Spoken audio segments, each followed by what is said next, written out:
All right, hey, what is up, art peeps? Happy art day to you guys. I am super excited because we get to do some painting. I love painting and getting all my supplies out and tools. This will be a little winter sunset landscape. Get too far involved into all my examples and ideas, don't hit the subscribe button. That's the easiest way to get all my free fun videos coming out every single week. Hit the button and the bell down below before we get started if you haven't known that already. Get into all of our stuff. I got lots of stuff going on over here. I probably spread this out in about 2 or 3 different class periods. I will use a paper plate and a regular piece of paper just for the start of it, and then eventually I'll work kind of towards a canvases. I really like these kind of canvases, a bunch of them in a little value pack kind of in here. Well, that is what we're going to be painting on. Like I said, I got a couple examples over here that I'll kind of sneak into here. I've actually worked a lot on kind of practicing some of these, had some fun with them, so I will get into all those examples before we get our supplies. So for paints, I love these temper cakes. Temper cakes are one of my favorite things to paint with because they get a little mix of watercolor, but it's still kind of like acrylic paint.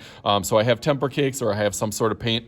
Not that you couldn't do this with oil pastel. Or with just regular crayons. I have an example of that also, so stick around till the end. I have lots of different examples on this. Well, let's get started. I got my sheet of paper and my paper plate. I like to use a brush that's a little bit bigger. There's 2 different styles. You pick whatever you think that'll work the best for you.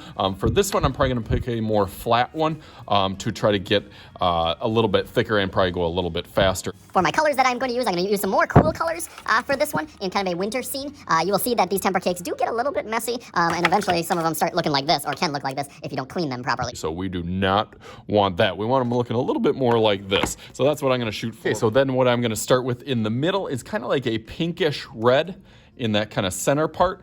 So that's going to start kind of on the top, and then also kind of on the bottom. I'm going to do them both at the same time because I'm almost going to have a reflection from the top to the bottom. I'm going to start with kind of that pinkish red. I want to get it a little bit darker in the middle. That's where my tree line eventually will go. So start with that pink and red, and then I will blend that right into the orange. Every time I'm kind of dapping into the water to get it a little bit wet. I don't want it too wet, but I kind of want to find a happy balance. That's why we're doing this practice, so you guys can get used of how the paint and how the colors are kind of mixing together. So right on that, I can go right with the orange, right kind of mixing into some of that. And I'll do the same thing with the yellow, and then the purple, and then the blue, and the green kind of all mixed into to try to get to the top of the paper.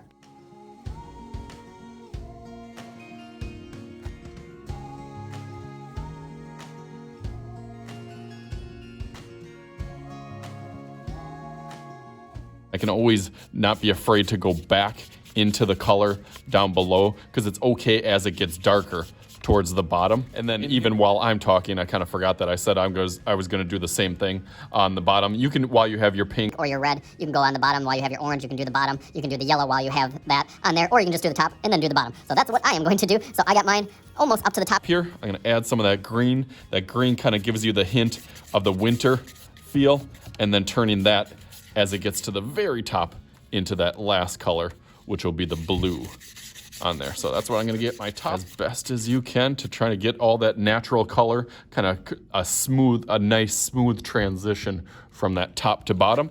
And that's what we're going to try to do on the bottom too. So I already have kind of that blue and that green mixed on here. So I'm actually going to start at the bottom with that one and then go kind of opposite down here.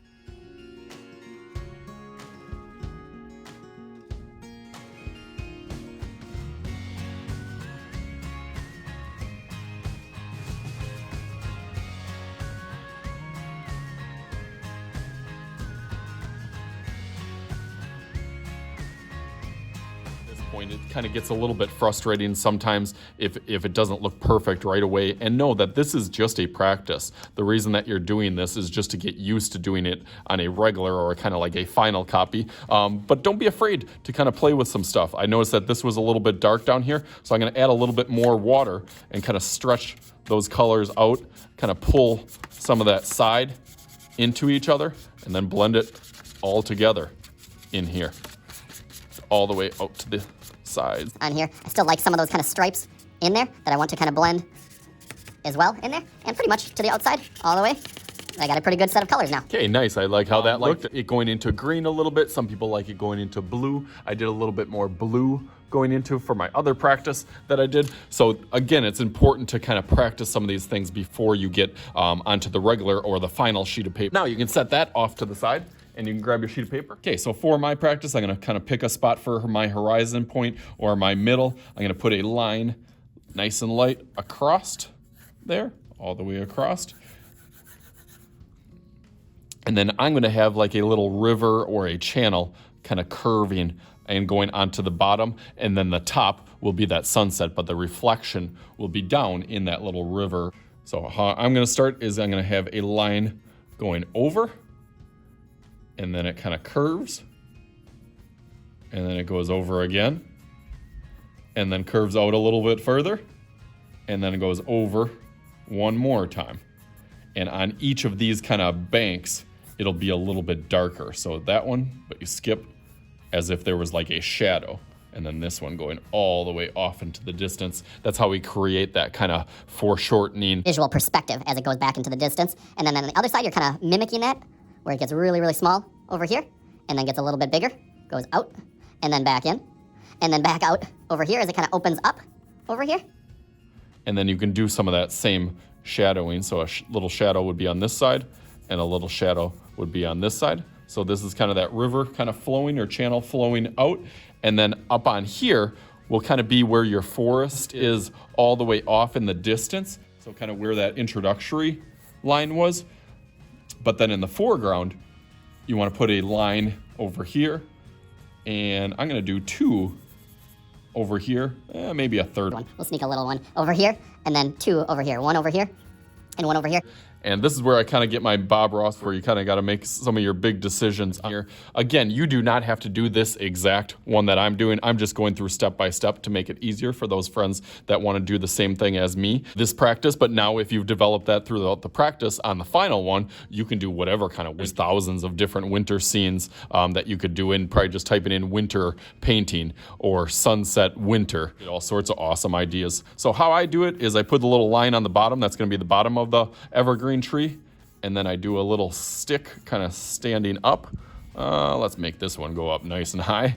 This one's maybe a little bit shorter. This one's a little bit shorter. This one's a little bit taller. And then how I do it is I actually flip around. I know my man Bob Ross has a little technique to doing his with his brush going back and forth. I actually flip it upside down and then start off really, really small, kind of going back and forth, almost like little scribbles or controlled scribbles. And then by the end of it, they get bigger and bigger and bigger, making sure you kind of hit that point on one side.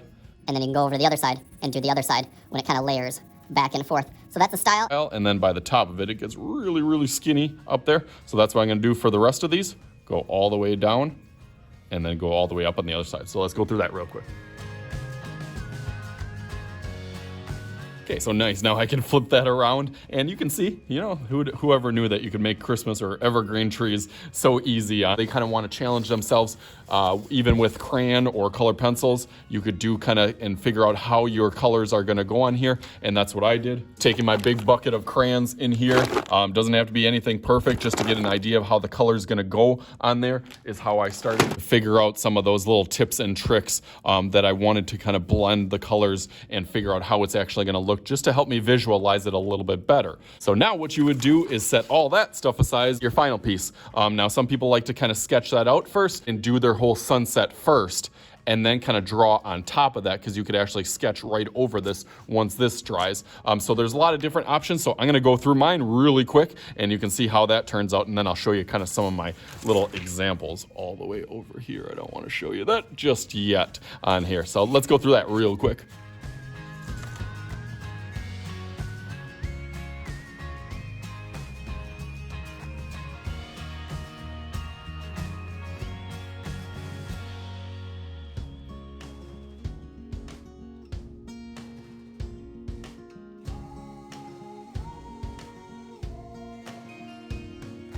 Okay, so now that it's dried a little bit, if you want, you can still kind of take your pencil and kind of, if you want to see kind of where that line kind of goes in here and kind of sketch out the rest of it. Okay, so then what I've started to do is kind of add a little bit darker and kind of another layer on top of some of that stuff that is dried out to get kind of some of my back trees that are really back off in the distance. I can also do that horizon line a little bit darker and nicer in that back. I can get some of these edges in here, and especially on the ground where the tree is gonna stand. By that little technique, just barely kind of touching, starts to look like evergreens all the way into the background as well in there.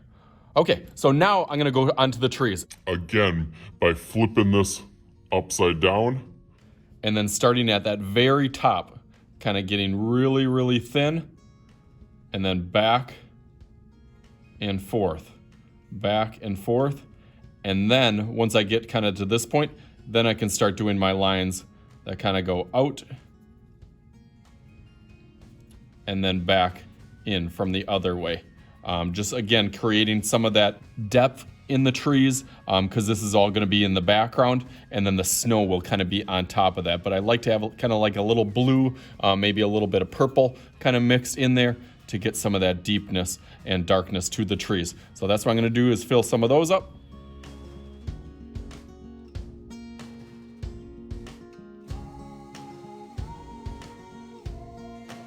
So now the fun part is adding my snow. So I got my little white over here. I actually got a brush that's a little bit not as kind of nice and precise over here. I think this will work good to kind of put some of that snow not only on the trees, if I can get it in focus, there we go. Ooh. On the trees, but also on the ground, to kind of fill up some of these spaces to make it look like it just snowed now that it's dry. So that's what I'm gonna work on now. So I'm gonna kind of go right over some of this. I'll go right up to that. And even if it starts to kind of turn a little green, that'll just be another layer that I'll have to add over, kind of and over on those. So let's go through that real quick.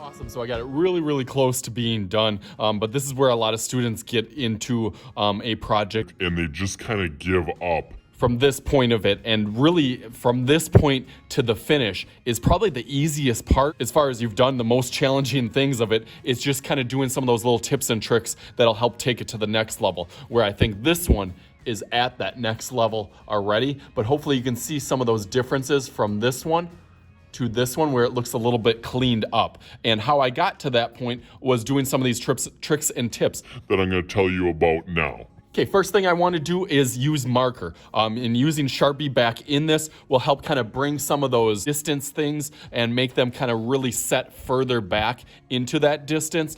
So whether it's some of these trees in the background, just kind of taking your Sharpie and kind of filling in some of those lines in the back to kind of give it some depth and some space. You could do the same thing on some of those little shore areas with some of those kind of cleaning up some of those lines on here. You could also do it in the tree with some of those same techniques that we did before, adding some of those branches, and again, just creating kind of that next level of depth to make it look a little bit more 3D. So that's one of the things with marker. What you can also do with a Sharpie, or I actually have these Expo markers I've been using a little bit more because they have a thickness to them, is on the frame, is kind of giving it almost like an outline or a framed edge, just to kind of clean that up. Take something as easy as colored pencils just to get a couple of little more of those details and kind of clean up some of your spots that might have some of those areas that just need to be cleaned up a little bit. You can do that with the black,